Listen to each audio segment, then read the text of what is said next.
Welcome back नाज़रीन। हम जिक्र कर रहे थे फाइनेंशियल एक्शन टास्क फोर्स का कि जिसमें जो है वो पाकिस्तान को जो है वो इस वक्त इस एशिया स्पेसिफिक जो कैनबरा के अंदर जो है इजलास हुआ उसके अंदर यकीनन पाकिस्तान को जो है वो मुबर्रा करार दे दिया गया और वो जो भारत की ख्वाहिश थी कि पाकिस्तान को जो है वो ब्लैक लिस्टेड करार दे दिया जाए और जो टेररिज्म फाइनेंसिंग में जो है वो किसी सतह पर भी जो है वो पाकिस्तान को इन्वॉल्व दिखाया जाए, उसमें बड़ी हद तक भारत को नाकामी हुई है। और उसके साथ साथ यकीनन इस कॉन्फ्रेंस के अंदर जो है वो पाकिस्तान के इक़दाम को बड़ी हद तक जो है वो सराहा गया है और जो भी एफर्ट्स पाकिस्तान की गुज़िश्ता अरसे में हुई हैं, ख़ासतौर पे टेररिज्म फाइनेंसिंग को, मनी लॉन्ड्रिंग को या किसी भी किस्म की जो है वो सिक्योरिटी के खदशात के पेश नज़र होने वाले जो टेररिज्म फाइनेंसिंग के हवाले से जो भी मनी ट्रेल्स हैं, मनी ट्रांजेक्शन है, उसके रोकने के हवाले से जो भी इक़दाम पाकिस्तान की जानिब से किए गए उनको बड़ी हद तक जो है वो सराहा गया। और इस जो ब्लैक लिस्ट किए जाने की जो ख्वाहिश नज़र आ रही थी उसमें जो है वो बड़ी नाकामी हुई। हमारे साथ इसी पे बात करने के लिए सेनेटर सहर कामरान जो है वो हमारे साथ मौजूद है, पाकिस्तान पीपल्स पार्टी से इनका ताल्लुक है। अस्सलाम वालेकुम सहर साहब। अस्सलाम वालेकुम।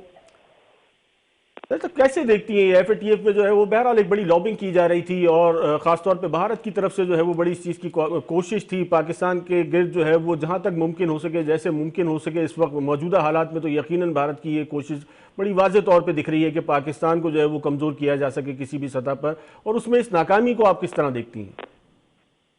देखिए, बात यह है कि हम ये जानते हैं कि भारत की हमेशा से कोशिश है, ये कोई नई बात नहीं है और भारत ने अपनी जगह बनाई है दुनिया के पॉलिसी मेकिंग सर्कल के अंदर और हर उस जगह पे जहां वो अपना इन्फ्लुएंस करके पाकिस्तान को नुकसान पहुंचा सकता है। आपको पता है कि आज की जंगें जो है वो हथियारों से नहीं लड़ी जाती।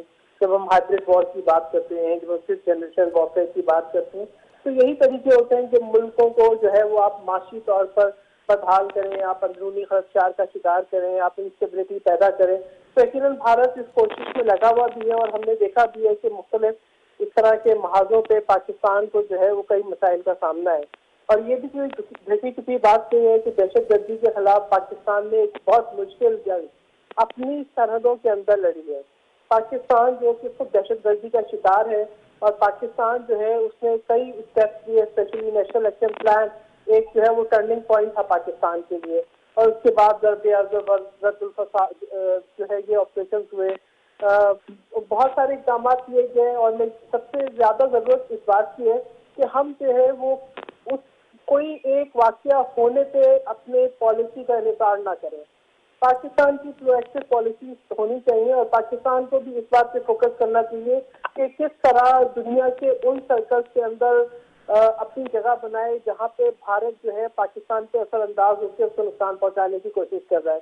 सिफारती महाज से हमारी जो है वो ताकत दिखनी चाहिए है। इसी तरीके से एसपीएफ का मसला है, आप ये देखें कि भारत की कोशिश ये थी उसे और कुछ नहीं मिला तो उससे पाकिस्तान को टेररिज्म के साथ लिंक करने के लिए एक नैरेटिव बनाया और उस नैरेटिव को दुनिया भर में बिल्कुल ऐसे ही है शहर कि यकीनन जो है वो भारत की ये पूरी तरह कोशिश थी कि जो है वो पाकिस्तान को किसी सूरत जो है वो ब्लैकलिस्ट करार दे दिया जाए इस एशिया स्पेसिफिक कॉन्फ्रेंस में। हमारे साथ जो है वो मौजूद है दुर्दाना नजम है, गैर मुल्की खबर रसा एजेंसी रॉयटर्स की मुदीर है। अस्सलाम वालेकुम दुर्दाना साहब। जी वालेकुम सलाम। जी मैं उसे तस्दीक करना चाहती हूँ कि मेरा ताल्लुक राइटर से नहीं है। शायद थोड़ी गलतफहमी होगी है, नहीं बिल्कुल रॉयटर से मेरा ताल्लुक नहीं है। ठीक ठीक ठीक ठीक ठीक ठीक सहाफत से तो यकीनन है। हाँ जी बिल्कुल है। बिल्कुल बिल्कुल बिल्कुल। तो दुर्दाना साहब कैसे देख रही है इस तमाम सूरत हाल को? यकीनन जो है वो एक मुश्किल वक्त है पाकिस्तान के लिए, मुख्तलिफ सतह पर जो है वो घेरा तंग किया जा रहा है और ख़ास तौर पे जो है वो इस कश्मीर की जो सूरत हाल है उसके बाद जो है वो LOC पे जो इस वक्त एक सूरत हाल कशीदा बनी हुई है, इस सारी सूरत हाल में यकीनन भारत की ये नाकामी, या हम इसको इस तरीके से भी कह सकते हैं कि सिफारती सतह पर अगर हम देखते हैं तो यकीनन UN जो है वो उस तरीके से जो उसको करना चाहिए था, या सिक्योरिटी काउंसिल का जो इक़दाम होने चाहिए थे चैप्टर 7 के तहत वो नहीं हो सके, या ऐसे ममालिक जिनसे हमें बहुत ज़्यादा जो है वो तवक्कुआत थी उनकी तरफ से भी ऐसा कोई वार्म वेलकम, मतलब कोई ऐसा रिस्पॉन्स नहीं आया कि जो है वो पाकिस्तान के लिए या ख़ास तौर पर कश्मीर के मजलूम अवाम के लिए। लेकिन अगर हम दूसरी तरह से इसको देखते हैं, पुलवामा जो वाक़या है उसके बाद जो है वो मुख्तलिफ फोरम पे मुख्तलिफ सतह पर जो है वो यकीनन पाकिस्तान को सफारती कामयाबियाँ, या आप कह सकते हैं कि एक सेंसिबल जो है वो मूव जो है वो पाकिस्तान की जानिब से देखी गई है और उसमें यकीनन पाकिस्तान को कामयाबियाँ भी हासिल हुई हैं। देखिए सफारती लिहाज से तो खैर पाकिस्तान ने अब आकर थोड़ी कोशिश शुरू की थी कि कश्मीर को इंटरनेशनलाइज करने की तरफ एक भरपूर कोशिश हमें नजर आई पुलवामा के बाद। और उसका शायद ये भी फर्क पड़ा कि एक नई हुकूमत आई थी जिसके अंदर एक नया वलवला था। ज़ाहिर इमरान खान हमेशा बात किया करते थे और उनको शायद मतलब एक पर्सनलाइज कई दफा चीजें हो जाती हैं, तो उस लिहाज से भी पुलवामा। और दूसरा ये भी नहीं हमें भूलना चाहिए कि जिस एग्रेशन के साथ इंडिया पुलवामा के बाद सामने आया, उसकी एक वजह ये भी थी कि वो इलेक्शन कैंपेन का टाइम था और मोदी ने सारी इलेक्शन एंटी पाकिस्तान स्लोगन के ऊपर जो है वो आपको पता है वो लड़ी थी, सारी इलेक्शन कैंपेन की थी। तो वो भी एक फैक्टर था और उसका रिस्पांस ऐसे ही बनता था जैसा कि पाकिस्तान ने दिया। लेकिन अब सूरत हाल ऑब्वियसली बिल्कुल यकसर बदल गई है और पाकिस्तान ने अपनी मतलब पूरी कोशिश कर रहा है कि किसी तरीके से। और देखिए ना, भारत की तरफ से भी जो इल्जामात लगाए जा रहे हैं या जो बात की जा रही है वो यही कह रहे हैं कि जी पाकिस्तान इंटरनेशनलाइज करने की कोशिश कर रहा है इस इशू को। लेकिन बात फिर वहीं आकर रुक जाती है कि आया do we have buyers in international forum पे कि जो कश्मीर के इशू को वाकई सीरियसली इसको लें और इसके ऊपर बात करें। देखिए, हमें ये नहीं भूलना चाहिए कि मुख्तलिफ मुस्लिम ममालिक का रवैया मुख्तलिफ मुस्लिम ममालिक के हवाले से क्या रहा है। मतलब यमन में हम फिर अगर आप बात करें तो किस तरह से खून खराबा हुआ, कत्लो गारत हुआ, मुसलमानों ने मुसलमानों को वहां कत्ल किया। चले वहां तो कोई गैर मुस्लिम इन्वॉल्व नहीं था ना। सीरिया में आप देख लें, और तो सीरिया में भी अगर हम सच्चाई के साथ बात करें तो बहुत सारे मुस्लिम ममालिक ने अमेरिका का और रशिया का साथ दिया और वहां आप देखें आज क्या मतलब सीरिया की वो शक्ल ही नहीं है। तो फिर उस ऐसे सिचुएशन में हम क्या एक्सपेक्ट करते हैं कि इतनी दूर वो कश्मीर, दूर तो खैर क्या रह गया है बल्कि, लेकिन क्या ऐसा दर्द उनके दिल में होगा मुसलमानों के लिए कि वो आकर कश्मीर के लोगों की बात करें। जबकि अभी जैसे शहर काम बता रही थी कि अब तो सारा पावर पॉलिटिक्स जो है वो तो शिफ्ट हो गई हुई है ना। अब न्यूक्लियर तो सिर्फ एक डिटरेंट रह गया है, इट्स ऑल अबाउट इकोनॉमी। तो क्या इतना दमखम है मुस्लिम ममालिक में कि वो इतनी आवाज उठा सकें कश्मीरियों के लिए।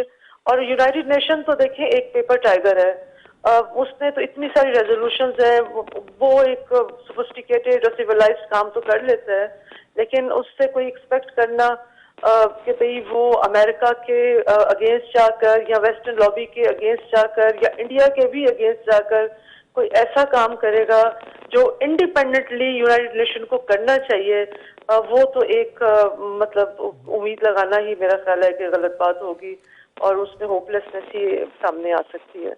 बिल्कुल ऐसे ही है। यकीनन जो है वो हमें पूरी दुनिया से अगर ओवरऑल हम रिस्पांस की बात करें तो कोई ऐसा रिस्पांस जो है वो नहीं आया। अब यकीनन जो है वो अगर इसको इस्लामी तनाजुर से हट के भी देख लिया जाए कि मुसलमानों का मसला है, इसके साथ साथ जो है वो यकीनन एक इंसानियत का मसला है। 1 से 1.5 करोड़ जो है वो इंसान जो है वो यकीनन उस खत्ते में रहते हैं और वो जिस कस्मपुरसी की जिंदगी जो है 72 सालों से गुजार रहे हैं और खासतौर पर पिछले ये 18-20 दिन जो है वो इंतहाई क्रूशियल उनकी जिंदगी जो है वो बना दी गई है। हमारे साथ जो है वो इस वक्त लाइन पर मौजूद है जनरल रिटायर्ड अब्दुल कय्यूम साहब। अस्सलाम वालेकुम कय्यूम साहब। अस्सलाम वालेकुम कय्यूम साहब। लाइन में मेरे ख्याल कोई इशू आ रहा है। तो जी सर साहब, सूरत हाल जो है वो बिल्कुल जो है वो ऐसी नहीं है कि जिसको जो है वो यकीनन इसको इकोनॉमी के पर्सपेक्टिव में अगर हम देखते हैं तो बहुत ज़्यादा जो है वो आप कहते हैं कि कैपिटलिज्म का जो है वो एक इन्फ्लुएंस नज़र आता है। ख़ासतौर पे जो इस वक्त मुस्लिम उम्मा का जो एक किरदार होना चाहिए था कश्मीर के हवाले से वो नहीं है। उसके अलावा अगर हम यूएन का किरदार देखते हैं तो वो भी नहीं उस तरीके से नज़र आ रहा, क्योंकि यकीनन जो है वो 20 दिन जो है वो किसी भी इतनी बड़ी ट्रेजिडी के लिए जो है वो यूएन का या सिक्योरिटी काउंसिल का जो है वो कोई इक़दाम अभी तक नहीं नज़र आया है। कय्यूम साहब हमारे साथ मौजूद है। अस्सलाम वालेकुम सर।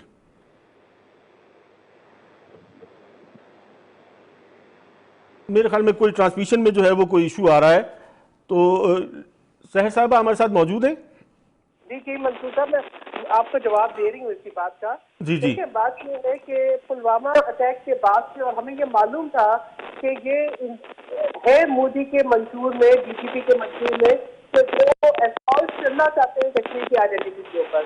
ठीक है, हमें जब एक दफा एक वाकया हो गया तो हमारी आंखें खुलनी चाहिए थी, हमारी फाल डिप्लोमेसी नजर आनी चाहिए थी।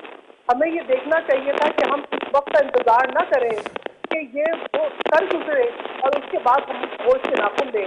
हमें ये चाहिए था कि हम भारतीय सतह पर ये जान लें कि यही अजाइम है हिंदुस्तान के, वो हिंदुत्ववाद जो उनकी पॉलिसी है वही चलेगी और वो कश्मीर के ऊपर उनकी बुरी नजर है। हमें इस पर रिलैक्स नहीं रहना चाहिए था। प्रॉब्लम ये है कि हमारी पॉलिसीज जो है वो बड़ी रिएक्टिव पॉलिसीज है।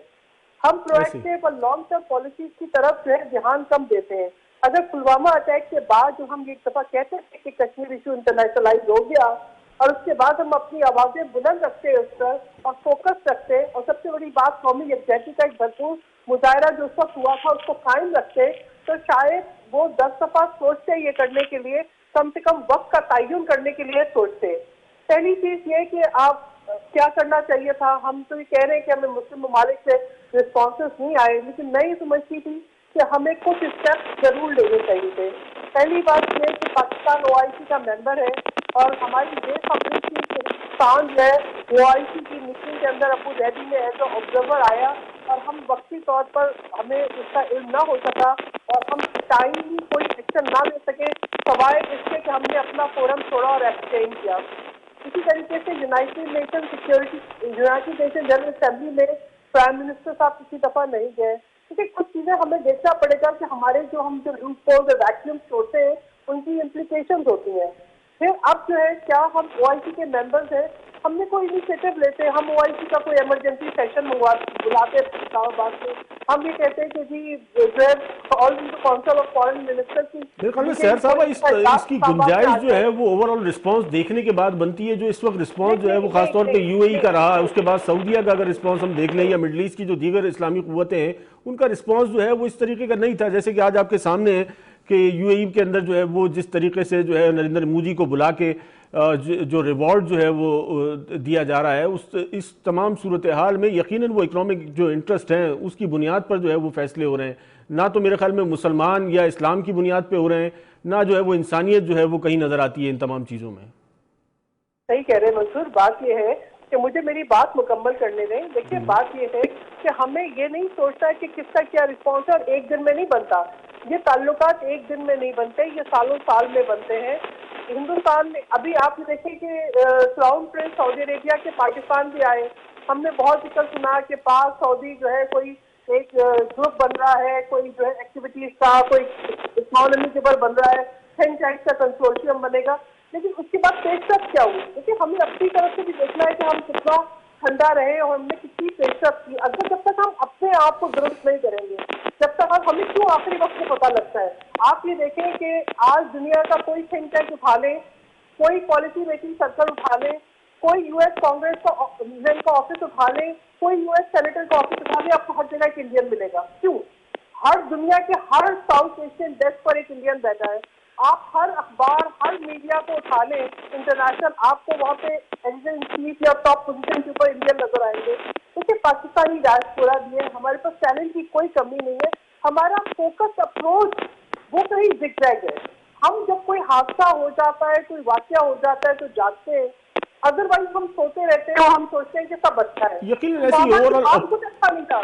ओवरऑल अप्रोच का मसला है। मेरे ख्याल में मिजाज की तब्दीली की जो है वो बहुत ज़्यादा ज़रूरत है। 70-72 सालों में हम इसी मिजाज से जो है वो चलते रहे, यकीनन इसमें कोई शक नहीं है। जैसे कि साहबा फरमा रही हैं कि वाक़या होने के बाद जो है वो उसका जो है रिएक्टिव जो है वो परफॉर्मेंस जो है वो हमेशा देखने में आई है। ये यकीनन एक 72 साल से जो है वो तवील सिलसिला था। कश्मीरियों की जो है वो अपनी एक दर्दनाक अजियत जो है वो आप कह सकते हैं कि कश्मीरी उससे गुजर रहे हैं मुसलसल। और अभी मौजूदा हालात में जो है वो यकीनन आलमी दुनिया का जो रिस्पांस था उसके बाद जो है वो पाकिस्तान को सफारतकारी की बहुत ज़्यादा ज़रूरत है। डिप्लोमेटिक वर्ल्ड में जो आप कह सकते हैं कि जो बहुत ज़्यादा जो है वो जगह बनाने की ज़रूरत है।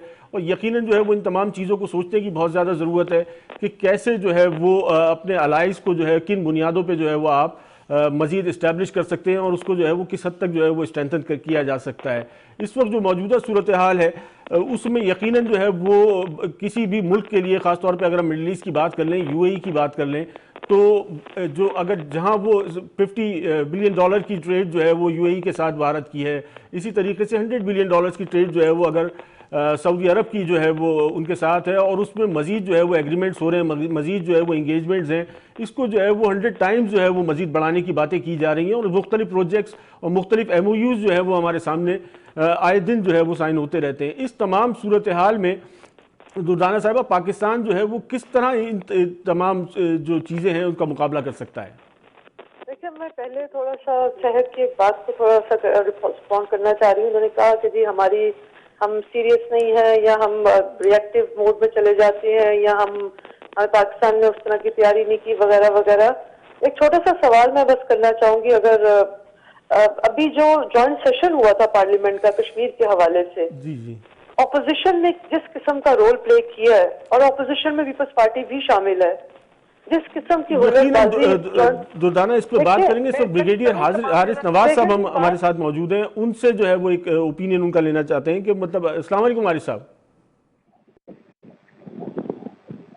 अस्सलाम वालेकुम हारिस साहब, हमारे साथ लाइन पे मौजूद।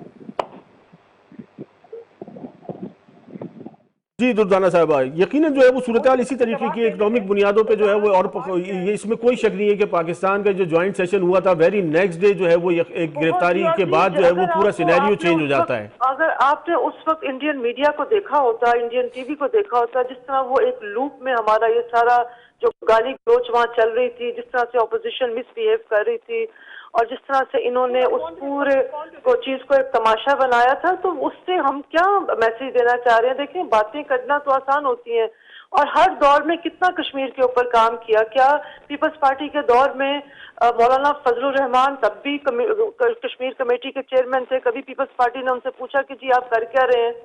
तो किस तरह से ये सारी उनकी मतलब ये तो सारी हुकूमतें, कोई एक हुकूमत नहीं है, जितनी पाकिस्तान में हुकूमतें अब तक आई हैं वो सब इसकी जिम्मेदार है इस इशू को बैक बर्नर पर लेकर जाने की, और इस इशू के अंदर से हवा निकालने की। तो not a single government can be said कि जी इन्होंने तो काम किया था, हमने काम किया, इन्होंने काम नहीं किया। अब तो सफारतकारी में आप जानते हैं, ये तो सामने की बात है कि हमारा ये एक अनफॉर्चुनेटली मतलब हम इसमें कमजोर रहे हैं, जाहिर है, लेकिन हमने जितनी कोशिश कर सके हैं कश्मीरियों के लिए आवाज उठाने की, क्योंकि देखिए, हेलो जी जी जी जी जी, देखिए, अब जो कश्मीर का जो इशू है बेसिकली वो इंडिजिनस है। एक तो पूरी दुनिया को ये समझाने की जरूरत है कि क्योंकि इंडिया की जो कोशिश है वो ये 9/11 के बाद खास तौर पर ये रही है कि ये बावर करवाए कि जितना रिप्रेशन वो खुद भी कर रहा है इंडिया कश्मीर में, और जितना ऑपरेशन वहाँ चल रहा है, वो बताना ये चाह रहे हैं कि बेसिकली ये इन रिटेलिएशन है जो पाकिस्तान इंडिया में कर रहा है। हालांकि असल इशू ये है, समझाने की ये जरूरत है और समझने की इंटरनेशनल कम्युनिटी को ये जरूरत है, और पाकिस्तान को इस पर बहुत अर्सा पहले काम करना चाहिए था कि इस वक्त जो इंसर्जेंसी है कश्मीर में वो इंडिजिनस है, वो होम ग्रोन है। वहाँ अब पाकिस्तान का उस तरह से अमल दखल नहीं है जिस तरह से शायद अगर अर्ली 90s में जो कहा जाता है वो लेकिन कहीं ना कहीं दुर्दाना साहब यही जो है वो नैरेटिव बिल्ड करने की कोशिश की जा रही है, कहीं जो है वो रिपोर्ट हुए इंडिया कामयाब हुआ है। नहीं, इस ये नैरेटिव बिल्ड करने की कोशिश भी की जा रही है कि यकीनन जो है वो खासतौर पे अगर इनखला जो है वो अफगानिस्तान से ये कोलिशन फोर्सेस का होता है, अमेरिकन फोर्सेस का होता है, तो उसके बाद जो है इन मुजाहिदीन को या जो है वो इस्तेमाल किया जा सकता है भारत के खिलाफ कश्मीर में। इस किस्म का नैरेटिव जो है वो रिपोर्टेडली जो है वो बिल्ड करने की कोशिश की जा रही है, और बहरहाल यकीनन जो है वो इसको इतना आप कह सकते हैं कि आम अंदाज में नहीं देख सकते। इतना बड़ा डिसीजन है, एक मुसलसल कैंपेन जो है वो हमें भारत में दिखती है एक्सट्रीमिज़म का, जो है वो यकीनन एक सोचे समझे मंसूबे के तहत जो है वो सारी चीज़ें दिखती हैं। गुज़िश्ता चंद सालों में लैंचिंग के बहुत ज़्यादा इंसिडेंट जो है वो हमें भारत में दिखते हैं। उसके बाद अचानक जो है वो अमेरिका में डोनाल्ड ट्रंप की और वज़ीर आज़म इमरान खान की मुलाकात के बाद फ़ौरन ही ये आर्टिकल 370 को जिस तरीके से रिमूव किया गया, ये सारी चीज़ें जो है वो यकीनन इसके पसे पर्दा बहुत सारे ऐसे अवामिल हैं कि जिनको नज़रअंदाज नहीं किया जा सकता। देखिए, ये बहुत अरसे से जो बीजेपी है उसके पिछले मैनिफेस्टो में भी था कि ये 370 को रिमूव करना चाहते हैं। पिछली दफा उस तरह की मेजोरिटी नहीं थी, इस बार वो बिल्कुल बिग बैंग बॉल स्वीप कर आए हैं। तो अगर हम, ये बहुत इतनी उचंबे की बात नहीं है, अगर आप हम सोशल मीडिया और ये जितना इंडियन मीडिया अगर फॉलो कर रहे होते तो ये चीजें it was in the year कि भाई ये होगा, लेकिन इतना अब्रप्टली हुआ, इतना जल्दी हुआ, अब हुआ, क्योंकि उसकी एक रीजन तो ये हो सकती है कि डोनाल्ड ट्रंप की अपनी अनप्रेडिक्टेबल पर्सनैलिटी जो है, क्योंकि उसने एकदम कह दिया कि जी मैं मीडिएट करूंगा, तो शायद भारत डर गया था, या उसको था कि ये कुछ और ना हमें कहते जो हमें मानना पड़ जाए, डरना तो क्या, तो शायद उन्होंने ये इकदाम जो है वक्त से पहले उठा लिया। लेकिन ये उन्होंने करना ही करना था, जिस तरह की बीजेपी की इस वक्त पूरा वो उनका जो सिलसिला, वो जिस एग्रेशन के साथ वो लेकर चल रहे हैं अपना एंटाई मुस्लिम, तो मैं चले शायद अगर हम ना कहें, लेकिन वो जो हिंदू इज्म को जो वो राइज करना चाह रहे हैं इंडिया में, ये एक्सट्रीमिज्म का जो फिनोमेना है बहुत तेजी से जो है वो खासतौर पे भारत में ग्रो कर रहा है। हमारे साथ इस वक्त मौजूद है लाइन पे ब्रिगेडियर आरिफ नवाज साहब। अस्सलाम वालेकुम ब्रिगेडियर साहब। जी वालेकुम अस्सलाम। ये साहब ये बताइएगा क्या जो है खासतौर पे आज की जो भारत की कोशिश थी FATF के हवाले से पाकिस्तान को किसी तरह जो है वो ब्लैकलिस्ट करार कर दे दिया जाए, तो वो तो यकीनन नाकाम हुई है, लेकिन उसके अलावा सफारती सतह पर जो सूरत हाल है और इस पे जो कश्मीर के जो मामलात हैं उसको किस तरीके से जो है वो, और आज जो इमरान खान साहब का बयान है उस हवाले से भी बड़ी जो है वो खासतौर पर भारत में बहुत लेदे हो रही है कि जो एक उन्होंने स्टेटमेंट दिया है कि जो है वो ज़्यादा उम्मीद उनको नहीं नज़र आती है कि आगे जो है वो डायलॉग की तरफ जा सकते हैं। देखिए, प्राइम मिनिस्टर पाकिस्तान ने बिल्कुल सही बात की है। आपकी एक लिमिट होती है, आपकी एक रेड लाइन होती है। जो ही प्राइम मिनिस्टर पाकिस्तान ने ओथ लिया, उन्होंने कहा भारत अगर एक कदम दे हम 9 कदम लेंगे। फिर उसके बाद उनको लेटर भी लिखा। फिर पुलवामा इंसिडेंट के बाद जो है वो उन्होंने कहा जी आप जो इंक्वायरी करना चाहें, जैसे करना चाहें, जो बात करना चाहें हमें बताइए, हम तैयार हैं इंक्वायरी करने के लिए। डिस्पाइट दैट इन्होंने पुलवामा स्पेस वॉलेशन की, अपने जहाज गिराए, इन्होंने सर्जिकल स्ट्राइक में ढोंग रचाया, हर जगह पर इन्होंने कोशिश की। उसके बाद अब जब इन्होंने अल्टीमेटली कश्मीर में जिस तरीके से मकबूजा कश्मीर इन्होंने कब्जा किया है और जो इंसानी हकूक है वो पामाल कर रहे हैं, पूरे 1,40,00,000 मुसलमान कश्मीरियों को उन्होंने जेल में बंद किया हुआ, एक किस्म का कर्फ्यू लगाया हुआ है। औरतों बच्चियों की और औरतों की बहुत जिस तरीके से रेप किया जा रहा है, बच्चों को उठा के और वो ना कोई केस चलाया जा रहा है ना कुछ किया जा रहा है, 2 साल की नजर बंद कर रहे हैं। फिर उसके बाद जो कश्मीरी लीडर हैं उनको चला वतन किया जा रहा है। जब ये बातें हैं, फिर ना कोई वो बात पे आता है, कोई बात करने पे तैयार नहीं है, एक लिमिट होती है। I think I support Imran Khan for this कि उन्होंने ये कहा, बल्कि मैं तो यहाँ तक कहूंगा कि पाकिस्तान को कंप्लीट सफारती ताल्लुकात हमें इंडिया से खत्म कर लेनी चाहिए। जब बात नहीं करनी, वो आप पे अग्रेशन कर रहे हैं, कश्मीरियों में जुल्म कर रहे हैं, आपसे बात करने पर तैयार नहीं है, कितने जब ऑफर्स किए हैं वो नहीं आ रहा, तो हम उसे क्यों ताल्लुकात रखें। और सेकंड ये कि जब वो मुलाकात में नहीं आना चाहता तो इट्स एंड ऑफ इट। तो इसमें कोई शक नहीं है ब्रिगेडियर साहब, लेकिन इसके साथ साथ जो है वो मुख्तलिफ और आइडियाज़ भी जो है वो अगर हम मीडिया को देखते हैं, नेशनल मीडिया को, इंटरनेशनल मीडिया में भी ऐसी रिपोर्ट जो है ऐसे आइडियाज़ पिच किए जा रहे हैं कि यकीनन ये तसलसल जो है वो 2007 से चलने वाला जो सिलसिला था नेगोशिएशंस का पाक भारत कश्मीर के हवाले से, ये उसी सिलसिले की कड़ी, और कहीं ना कहीं जो है वो पीपल्स पार्टी, नून लीग यकीनन जो है वो किसी फार्मूले के तहत जो है वो इस पर एग्री थे, और उसी चीज़ की जो है ये कंटिन्यूएशन है। और मुस्तकबिल में जो है वो ट्रम्प जो है वो सालिसी का किरदार जो है वो अल्टीमेटली इसमें अदा करेंगे और इस सेटलमेंट की तरफ से इशूज़ जाएंगे। इस किस्म के आइडियाज़ भी पिच किए जा रहे हैं कि ये जन्म शरफ के वक्त में बात हुई थी, जिस तरह से बातें चल रही थी, लेकिन वो बात खत्म हो गई। इंडिया तो इस बात पे मुत्तफिक ही नहीं है। जब जाके उन्होंने गासिबाना कब्जा कर लिया वहां पर, और ना उन्होंने उनको एक जो यूनाइटेड नेशन के चार्टर्ड की उसकी भी दर्जियां बखेर दी, फिर उसको ह्यूमन राइट्स कमीशन की दर्जियां बखेर के रख दी। सलामती काउंसिल ने भी कहा कि तशवीश का इजहार किया, वो उन्होंने असर नहीं किया। प्रेसिडेंट ट्रंप ने कोशिश किया, अभी भी वो कह रहे हैं जी कि फ्रांस में जो एक ये G7 की कॉन्फ्रेंस है वहां मैं नरेंद्र मोदी से बात करूंगा, लेकिन ये गुजरात का कसाई जो दहशतगर्द है, हिंदुस्तान को हिंदू स्टेट बनाना चाह रहा है सेकुलरिज्म खत्म करके, वो ये बात पे नहीं आएगा। उसका बड़े इरादे हैं, वो आजाद कश्मीर में भी आना चाहता है। इसलिए पाकिस्तान को अभी आगे की सोचनी चाहिए। हमें कश्मीर की हर हालत में सपोर्ट करनी है, उनके लिए खड़े होना है और दुनिया को बताना है कि इस खित्ते में न्यूक्लियर फ्लैश पॉइंट है ये कश्मीर, और अगर इसका मसला हल नहीं होता, अगर एस्केलेशन होती है तो कहाँ पर वॉर के डायनामिक्स होते हैं किसी को पता नहीं होते। ये हमने दुनिया को ग्रेविटी बतानी है। और अगर आपने आज देखा हो कि जिस तरीके से जेनोसाइड वॉच ने अलर्ट जारी किया है और बताया कि कश्मीर में क्या हो रहा है, ये महजब दुनिया के जमीर को झंझोड़ने के लिए काफी है। और अगर अभी जेनोसाइड को नहीं रोकते जो होने वाला है, बल्कि मैं तो कल जुमे से वहां पे कॉल भी दी है कि बाहर निकलें, कर्फ्यू तोड़ें, इसको बड़ा क्रिटिकल देखना चाहिए। और पाकिस्तान को इंडिया को वार्न करना चाहिए कि अगर आपने मैच के लिए की और नुकसान पहुंचाया, जो प्राइम मिनिस्टर और चीफ आर्मी साहब ने कहा कि will go to an extent, तो इंडिया को लाइनें पढ़नी चाहिए, इसका मकसद है।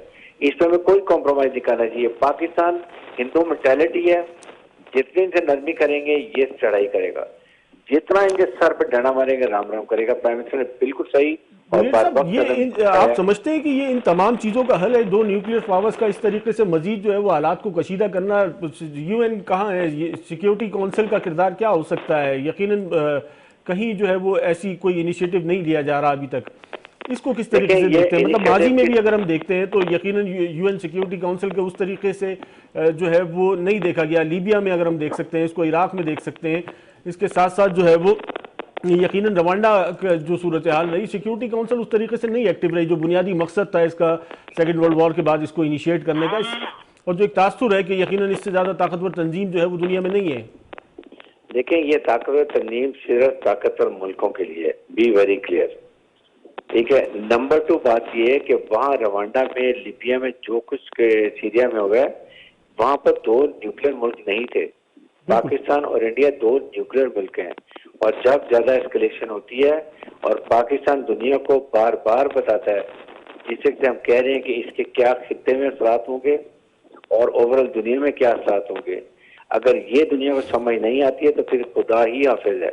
इसलिए 2 मुल्कों को, जो न्यूक्लियर मुल्क होते हैं, उनको लड़ाई नहीं करनी दी जाती। और ये अभी अक़वाम आलम, यूनाइटेड नेशन जनरल असेंबली की जिम्मेदारी है कि इसको सिचुएशन को डिफ्यूज करें। और डिफ्यूज करने के लिए सबसे पहले इंडिया को कहा जाए कि कर्फ्यू उठाएं, जेनोसाइड बंद करें, कश्मीर में जुल्म करना बंद करें, और वहाँ वो अपने मुबस्सर भेजें यूनाइटेड नेशन, जो वहाँ को वॉच करें और बताएं, रिपोर्ट दें कि अगर इंडिया की हानि ऑर्डिनेंस करता है। नंबर 2 उसके बाद बात है कि बात कीजिए कि 370 को जिन्होंने रिवोक किया है उसको बहाल करें, कश्मीर का स्टेटस बहाल किया जाए, और फिर इंडिया को कहा जाए कि अब पाकिस्तान से बैठ के मुज़ाकरात करो, बात करो, जो बात की जाती है।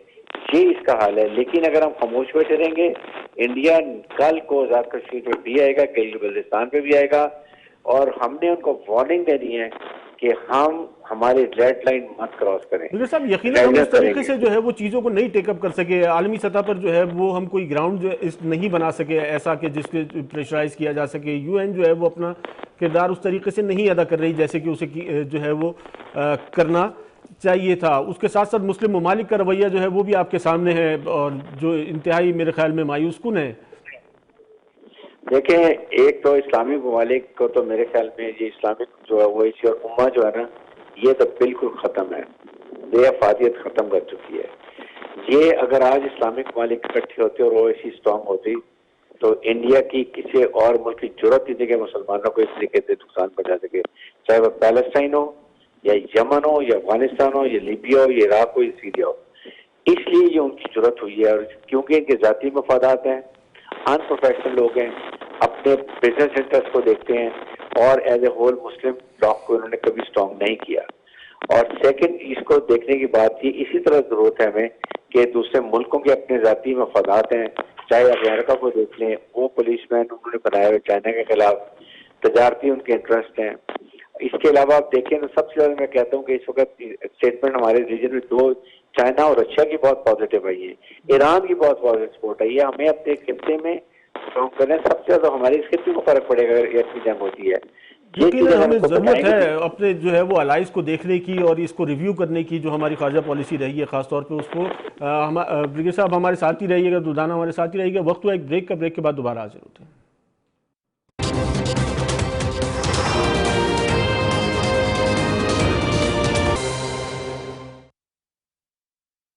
वेलकम बैक नाज़रीन। हम जिक्र कर रहे थे जो कश्मीर की इस वक्त मौजूदा सूरत हाल है और इस तमाम सूरत हाल में भारत की जो है वो जिस हद तक जो कोशिश हो सकती है कश्मीर में मजालिम के साथ साथ जो LOC पे जो इस वक्त कशीदा सूरत हाल पैदा की गई है उसके साथ साथ जो है वो यकीनन जो है वो 2 लाख क्यूसेक का जो रेला जो पाकिस्तान की तरफ कर दिया गया। मतलब जिस हद तक मुमकिन हो सकता है भारत अपनी कोशिशें जारी रखे हुए है कि जिस किसी भी सतह पर जो है वो पाकिस्तान को जो है वो मुश्किल हालात में डाला जा सके। और यही एक ख्वाहिश ऐसी थी कि जिसकी बुनियाद पर जो है वो भारत ने यकीनन बहुत ज़्यादा लॉबिंग करी और इसकी बहुत ज़्यादा कोशिश करी कि FATF के एशिया स्पेसिफिक इजलास में जो है वो पाकिस्तान को ब्लैक लिस्ट करार दे दिया जाए, लेकिन उसमें बड़ी हद तक जो है वो भारत को नाकामी हुई।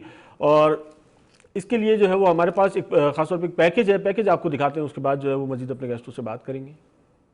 पाकिस्तान के खिलाफ भारत की साजिश एक मर्तबा फिर नाकाम। FATF की ब्लैक लिस्ट में शामिल करवाने के लिए भरपूर लॉबिंग की, एड़ी चोटी का जोर लगा दिया, मगर फाइनेंशियल एक्शन टास्क फोर्स ने भारत की एक न सुनी। एशिया पैसिफिक ग्रुप ने पाकिस्तान से मुतालिक तीसरी रिपोर्ट मंजूर कर ली। तीसरी बाहमी तशखीसी रिपोर्ट में पाकिस्तानी इकदाम पर इत्मीनान का इजहार शामिल। ऑस्ट्रेलिया के दारुल हुकूमत कैनबरा में एशिया पैसिफिक ग्रुप का इजलास जारी। स्टेट बैंक के गवर्नर की क़यादत में पाकिस्तान का नुमाइंदा वफ्द वहां पर मौजूद। गुज़िश्ता रोज इजलास को तफसीली ब्रीफिंग दी गई। इजलास कल इख्तिताम पजीर होगा। पाकिस्तान का नाम बदस्तूर ग्रे लिस्ट में शामिल जरूर, लेकिन ब्लैक लिस्ट में शामिल करवाने की भारतीय कोशिश एक मर्तबा फिर नाकाम हो गई। FATF का अगला इजलास अक्टूबर में होगा। मतलब ये कि अब तक भारत नाकाम रहा, ये है तस्वीर का एक रुख, क्योंकि दूसरे मुहाज पर सब ऑल राइट नहीं। आलमी और इलाकाई मंजरनामा अच्छा नहीं। भारत की इंतहा पसंद मोदी सरकार फ्रंट फुट पर खेल रही है। पाकिस्तान हुकूमत को इसके दोस्तों से महरूम कर रही है। मुत्तहिदा अरब अमारात के दौरे में मोदी को आला तरीन सिविलियन एजाज ऑर्डर ऑफ ज़ायद दिया जा रहा है। सऊदी अरब का आला तरीन एजाज पहले ही मोदी की झोली में आ चुका। भारत के बाबाए कौम मोहनदास करमचंद गांधी की पैदाइश के 150 साल मुकम्मल। इस खुशी में मोदी और शेख मोहम्मद जायद अल नहयान एक टिकट का मुश्तरका इजरा कर रहे हैं। फ्रांस से अमारात और फिर बहरीन। कश्मीरियों के कातिल नरेंद्र मोदी की आवभगत की जा रही है। अमेरिकी सदर डोनाल्ड ट्रंप बार बार सालिसी की पेशकश कर रहे हैं, मगर अमेरिकी सदर की सालिसी पहले कब कश्मीर का मसला हल करा सकी जो अब कराएगी। पूरा मगरबी ब्लॉक मकबूजा कश्मीर पर भारतीय मजालिम रुकवाने में नाकाम और अहम इस्लामी ममालिक भारत से दोस्ती निभा रहे हैं। हम हैं मुश्ताक और वो बेजार। या इलाही, ये माजरा क्या है? ये है बैनुल अक़वामी सियासी मंजरनामा और इस पर हमारा पैगाम, जी आलमी ज़मीर पर दस्तक देकर जी। जी नाज़रीन, पैकेज आपने मुलाजा फरमाया। सूरत हाल यकीनन इससे कहीं ज़्यादा कशीदा भी है और परेशान कुन भी है। ख़ासतौर पर कश्मीर की अगर हम बात कर लेते हैं या भारत के अंदर बढ़ते हुए जो इंतहा पसंदी है उसकी अगर हम गुफ्तगू कर लेते हैं, इसके साथ साथ LOC पे जो है वो रोज़ की बुनियाद पर जो कशीदगी का अमल जारी है वो अपनी जगह मौजूद है। यकीनन जो है वो एक इंसानी अलमिया जो है वो जन्म ले रहा है और इस वक्त हम पूरी दुनिया में अगर देखते हैं तो ऐसा जो है वो कोई पुरसाने हाल नहीं है और कोई नोटिस लेने वाला उस तरीके से नहीं दिख रहा। 20 दिन 18 दिन बहुत होते हैं किसी भी जो है वो इस किस्म के इंसिडेंट को, और उस पर यकीनन इदारा सिक्योरिटी काउंसिल की जिम्मेदारी बनती है कि वो इस पे जो है वो चैप्टर 7 के तहत जो है वो कार्रवाई अमल में लेकर आए और ये होने वाले जो इक़दाम हैं, ख़ासतौर पर जो इंसानियत सोज मजालिम वहाँ पर ढाए जा रहे हैं, उसको जो है वो रोका जा सके। यकीनन ऑब्जेक्टिव कोई भी हो सकता है, इसके मल्टीपल ऑब्जेक्टिव जो है वो देखे जा रहे हैं और उसके बारे में जो है वो यकीनन कहीं ना कहीं रिपोर्ट भी किया जा रहा है।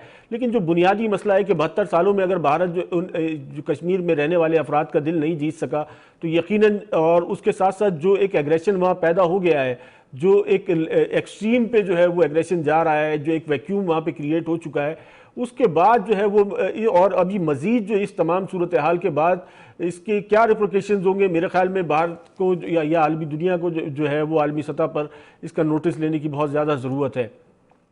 इस पर हमारे साथ लाइन पर मौजूद है ब्रिगेडियर हारिस नवाज साहब। जी ब्रिगेडियर साहब।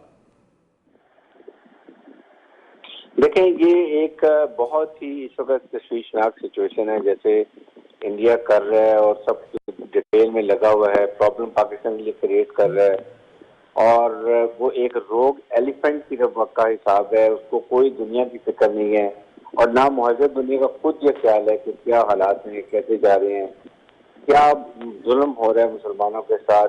चाहे इंडिया वाटर टेररिज्म आपके सामने अभी जो पानी छोड़ दिया है, ये एक और मसला है। फिर फाइनेंशियल एक्शन टास्क फोर्स का उसके लिए क्या बात कर लें या रॉ का और हमारे इंटेलिजेंस का और तालिबान में मैसेज कर लें, हर जगह पर वो पाकिस्तान के पीछे पड़ा हुआ है।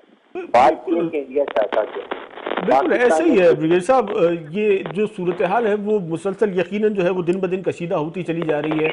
और इस पर जो है वो यकीनन जो है वो कश्मीर की अगर हम बात कर लें तो यकीनन जो उसको एक कैद खाना बनाया हुआ है। दुर्दाना है, सीनियर कालम नवीस है, हमारे साथ मौजूद हैं। दुर्दाना, आप थोड़ा इस पर रोशनी डालिएगा कि ये एक्सट्रीमिज़म जो है इसके पीछे पस पर्दा यकीनन बहुत सारे अवामिल हो सकते हैं, लेकिन इसके रिप्लिकेशंस क्या हो सकते हैं, इस तहरीक को कैसे रोका जा सकता है। जो सोशल मीडिया पे वीडियोज़ आ रही हैं, जो जिस किस्म की खबरें वहाँ से आ रही हैं, वहाँ सूरत हाल बहुत ज़्यादा पेचीदा होती चली जा रही है। अब जो है इसमें आप कह सकते हैं कि कहीं किसी का इन्फ्लुएंस नहीं है, कहीं पे आप कह सकते हैं कि स्पॉन्सर्ड जो है वो कोई चीज़ नहीं नज़र आ रही है। कश्मीर के अंदर इतना वैक्यूम है कि वहाँ माएँ जो है वो बच्चों को जिहाद के लिए भेजने के लिए इस वक्त तैयार नज़र आ रही हैं। इस तमाम सूरत हाल को मुस्तकबिल में भारत को इन तमाम चीज़ों का अंदेशा क्यों नहीं हो सकता? देखिए, ये तो नहीं कहा जा सकता कि भारत को अंदेशा नहीं है, लेकिन अगर वो आंखें चुरा रहा है भारत तो वो एक अलग बात है। क्योंकि जब अफगानिस्तान के हवाले से बात शुरू हुई थी, दोहा के जितने भी राउंड्स अब तक हुए हैं, जब ये दोहा में जो मीटिंग्स, ये नेगोशिएशन शुरू हुई between America, US and Taliban की, तब से ही इंडिया ने तशवीश जाहिर की थी कि क्या ऐसा तो नहीं होगा कि जिस सन 89 और 90 में हुआ था कि यहाँ से अमेरिका गया और फिर वो कश्मीर की तरफ एक जिहाद का दरवाजा खुल गया और वहाँ इंसर्जेंसी शुरू हो गई थी। तो इंडिया को इस चीज का खतरा था और इस पर बात हुई भी। बिल्कुल ऐसे खदशात जाहिर किए जा रहे हैं। पिछली दफा देखें यही बात की, असल बात देखें ये इसका खदशा है। अब यू नेवर नो कि यहाँ एक थिएटर वॉर का बंद हो और वहाँ एक नया थिएटर खुल जाए। देखिए, एक उस दिन भी मेरी आप ही के टेलीविजन पे बात हुई थी, मैंने इस चीज का जिक्र किया था कि यूनाइटेड नेशन ने एक रिपोर्ट जारी की थी इस साल फरवरी में, जो मुख्तलिफ ममालिक की इंटेलिजेंस रिपोर्ट से एक रिपोर्ट उन्होंने बनाई थी, जिसमें उन्होंने कहा था कि उसमें उस रिपोर्ट में यही बताया गया है कि इस साल के आखिर तक आईएस जो है इस्लामिक स्टेट का दोबारा मतलब वो अभी तक ऑब्वियसली उसकी प्रेजेंस तो है, लेकिन उनकी जो एक्टिविटी है उसमें शिद्दत आने का इम्कान है। तो अगर देखिए आईएस जो है वो कश्मीर के जो आज वक्त सिचुएशन है उसको एक्सप्लॉइट करता है, तो आप सोच सकते हैं कि कश्मीर में क्या सूरत हाल होगी। और कश्मीर में अगर कुछ होता है, कश्मीर को हमेशा एक फ्लैश पॉइंट के तौर पर कहा जाता है, तो उसका ये तो दुर्दाना साहब यकीनन जो है वो इस किस्म के एलिमेंट मौजूद हैं, इस किस्म की तंजीमें भी मौजूद हैं, और ये तंजीमें जो है वो कहीं ना कहीं जहाँ वैक्यूम होगा वहाँ पे पेनिट्रेशन इनकी बहुत ज्यादा आसान हो जाती है। इसमें कोई शक नहीं है कि इस किस्म के एलिमेंट अफगानिस्तान में भी मौजूद हैं। यकीनन जो है वो उनकी पेनिट्रेशन कश्मीर में भी हो सकती है, लेकिन जहाँ वैक्यूम होगा, हारिस साहब इसको किस तरीके से आप देखते हैं कि जहाँ यकीनन जो है वो ये सारे एलिमेंट जो है वो खित्ते में हमारे मौजूद हैं, तो इसको जो है इनकार नहीं किया जा सकता, लेकिन जो सूरत हाल भारत की जानिब से कश्मीर में पैदा कर दी गई है, उस तमाम सूरत हाल में इन तमाम चीज़ों की पेनिट्रेशन कितनी ज़्यादा आसान हो जाएगी और ये मुस्तकबिल में जो है वो खित्ते के लिए कितनी ज़्यादा नुकसानदेह हो सकती है। पाकिस्तान हमेशा यही वार्निंग दे रहा है और अमेरिका को समझ भी आ रही है कि जब जिस वक्त अफगानिस्तान में अमन होता है, पीस हो जाता है, वहाँ अफगान तालिबान का और अफगान गवर्नमेंट का आपस में बातचीत हो जाती है, वहाँ इलेक्शन हो जाते हैं और पीसफुल विड्रॉल ऑफ ट्रूप्स हो जाता है अमेरिकन का वहाँ से, तो उसके बाद ये जो जहादिया ऑर्गेनाइजेशन है, तालिबान पाकिस्तान है, फिर आईएसएस है, ये इस तरह के जितनी एलिमेंट्स हैं ये सारे के सारे जहाँ भी वैक्यूम होगा, हवा स्टेट में वहाँ जाके आंधी आती है और वो वहाँ पर पहुँच जाती है। यही यहाँ पर होना। इसी तरह इंडिया के अंदर से आप देखेंगे कि 25 करोड़ मुसलमान हैं, वो उधर से निकलेंगे, फिर उसके बाद नागालैंड ने पहले इंडिपेंडेंस कर ली है, मिजोज हैं, आसाम है, नेक्सलाइट मूवमेंट्स हैं, फिर उसके बाद सिख खालिस्तान है। इंडिया के नरेंद्र मोदी दहशतगर्द ने इंडिया को एक इतनी मुसीबत और दलदल में फंसा दिया है कि अब इसका निकलना मुश्किल है। यहाँ से इंटीग्रेशन स्टार्ट हो गई इनकी, क्योंकि फौज इजरायली आर्मी नहीं है, ये नहायत ही अनट्रेंड, बुज़दिल और नाअहल फौजी हैं। ये सिर्फ कश्मीरी औरतों, बच्चों, बूढ़ों को शहीद कर सकते हैं। इनके फौजियों का अपने लीडरशिप के ऊपर, जनरल के ऊपर कोई ट्रस्ट नहीं है। ऑन द कॉन्ट्री पाकिस्तानी फौज आप जानते हैं कि कितनी बैटल हार्डेंड है, 30-35 साल से हालत जंग में है। उनके कितने फौजी शहीद हुए हैं। फौज लेड बाय एन एक्सीलेंट सिपह सलार, पूरी फौज का उन पर एतमाद है। इन चीजों को देखते हैं तो ये बहुत बड़ी बिल्कुल खतरनाक साहब, यकीनन जो है वो फौज में एतमाद है और फौज की एबिलिटीज पर भी जो है वो किसी को शक नहीं है, लेकिन जो सूरत हाल बन रही है न्यूक्लियर पावर्स का सिर्फ फौज पर डिपेंडेंट होना और इस तरीके से यकीनन ना सिर्फ पाकिस्तान के लिए बल्कि इस खित्ते के लिए और दुनिया भर के लिए जो है वो मुश्किलात में जो है वो डाला जा सकता है इस कशीदगी को अगर नहीं रोका गया। देखें, यही बात सबसे अहम है कि क्या दुनिया को नहीं मालूम, क्या दुनिया ये वॉच नहीं कर रही कि दो न्यूक्लियर मुल्क हैं और दोनों के ऊपर कश्मीर, हम हमेशा कहते हैं न्यूक्लियर फ्लैश पॉइंट है। पाकिस्तान हमेशा बता रहा है कि हम अमन की बात कर रहे हैं, लेकिन अगर किसी वजह से इंडिया कुछ छेड़छाड़ करता है, पाकिस्तान को प्रोवोक करता है या आजाद कश्मीर की तरफ मिस एडवेंचर करता है और अगर लड़ाई छिड़ जाती है तो लड़ाई के डायनामिक्स होते हैं वो किसी को नहीं पता होता कि लड़ाई एंड कहाँ होगी। और उस वक्त फिर अगर खुदा न खासा न्यूक्लियर की ऐसी बात हो जाती जो इंडिया ने पहले वार्निंग दी फर्स्ट स्ट्राइक करेगा, तो इससे पाकिस्तान यही बता रहे अपने खित्ते में चाइना को, रशिया को, ईरान को कि जी इस खित्ते में सबसे पहले क्या फॉल आउट होंगे, किधर किधर ये फॉल आउट और ये डिब्रीज गिरेंगी और उसके बाद दुनिया में इसका क्या असर होगा। ये दुनिया को सब मालूम है, लेकिन वो यही देख रहे हैं कि पाकिस्तान कितना स्टैंड आउट करता है, पाकिस्तान कितना प्रेशर को सस्टेन करता है और क्या पाकिस्तान झुक के बैठ जाता है और कश्मीर को सबमिट कर लेता है कि इंडिया का हिस्सा है, या पाकिस्तान एक्सेप्ट नहीं करता। जब इंडिया को ये पता चलेगा कि Pakistan is standing with the Kashmir cause, Pakistan is not going to compromise this, लड़ाई होने को तैयार है, that is the time the world should interfere and they should come. अपने वहां पर चाहे वो मुगस्तर भेजें, फैक्ट फाइंडिंग मिशन भेजें या वो उनके खुद वो कोई ना कोई उनका अहम लीडर आए इंडिया पाकिस्तान में, सिचुएशन को डिफ्यूज करें।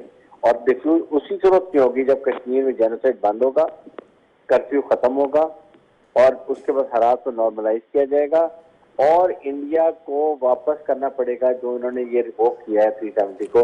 उसके बाद पाकिस्तान इंडिया का बिल्कुल बिल्कुल बिल्कुल हम इसकी उम्मीद कर सकते हैं कि जो है वो शायद आइंदा आने वाले दिनों में जो है वो कुछ बेहतरी जो है वो मुतवक्का वहाँ कश्मीर की खास तौर पे सूरत हाल पे या कशीदगी में जो है वो किसी हद तक जो है कमी आ सके। और उसके साथ साथ जो है वो यकीनन इस वक्त ना सिर्फ पाकिस्तान को बल्कि जो है वो आलमी दुनिया को आलमी सतह पर जो है वो इस जो इशू है यकीनन उसको उसी तरीके से कंसीडर करना चाहिए कि जैसे इंसानी बुनियादों पे जिसकी बहुत ज़्यादा ज़रूरत है। यूएन सिक्योरिटी काउंसिल का जो किरदार होना चाहिए वो अपनी जगह अहमियत का हामिल है, लेकिन पाकिस्तान को साथ जो है जिसकी सबसे ज़्यादा ज़रूरत है वो है अपने सिफारती ताल्लुकात जो भी ममालिक से थे जिनको जो है वो यकीनन रेड कारपेट दिए जाते थे, उन तमाम जो है वो नए अलाइज बनाने की और उनकी जो है वो पोजीशन देखने की और उसको मेंटेन करने की ज़रूरत है। प्रोग्राम का वक्त जो है वो यकीनन ख़त्म हो चुका है और हम तमाम गेस्टों का जो है वो यकीनन शुक्रिया अदा करते हैं। कल जो है वो नए प्रोग्राम के साथ, नए आईडी के साथ दोबारा इंशाल्लाह हाजिर होंगे। अस्सलाम वालेकुम।